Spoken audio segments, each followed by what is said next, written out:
Hey Henry. Okay, so this is how far we've gotten.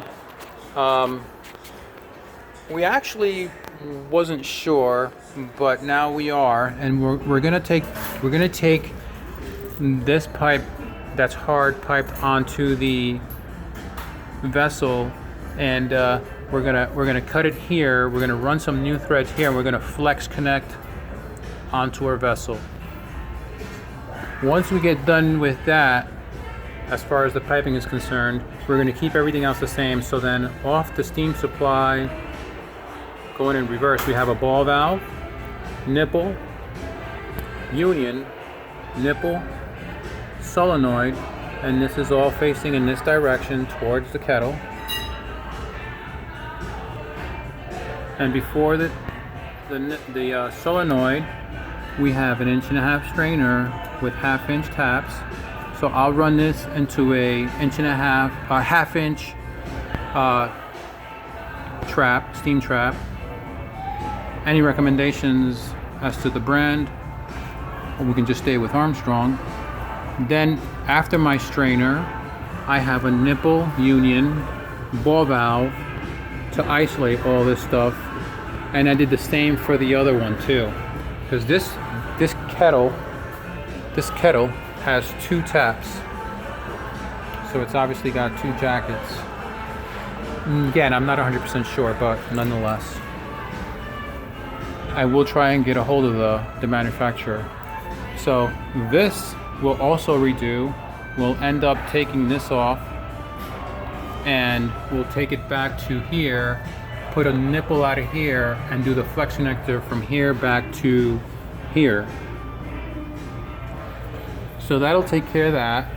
And then once we get past here, we have another union. So this will be easy to break apart. But we did 90 up into a ball valve, nipple union, solenoid facing that direction. And this pipe has a slight pitch towards the boiler, as well as this has a slight pitch towards the boiler, heading back in, towards the kettle, sorry, so that the condensate has a chance to run off, or if need be. But like you said, here's the other strainer, 1.5-inch with a 1/2-inch tap. I'll go ahead and put a trap on this, and then replumb that to my condensate return. So then after the strainer, I have another nipple, I have a union nipple ball valve for servicing purposes. There is no bypass on here. Even though a lot of the drawings indicate a bypass, I did not put one in. Now, originally, this is the way we were going to introduce the steam. They bought these flex connectors because they were concerned about the kettle, but apparently it's quite the opposite. The flex connectors should just be coming immediately off the kettles.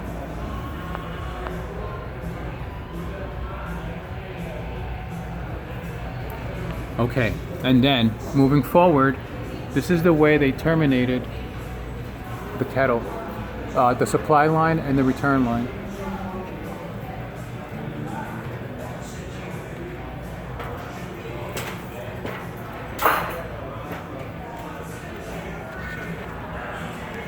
So like you were saying, I'm going to put a 90 on that, face it down, nipple T with a dirt leg, and then I'm going to T across. I'm going to remove what you see there as far as the ball valve and that flex connector going down. And I'm going to actually, yeah, I'm a little stuck on there. Maybe we can go over that again. But nonetheless, you told me to take that cap off, 90 down, or 90 in the form of a 45, and then 45 down with a T, and then drop the T down so that it has a dirt leg, and T off of that to supply my kettles with that.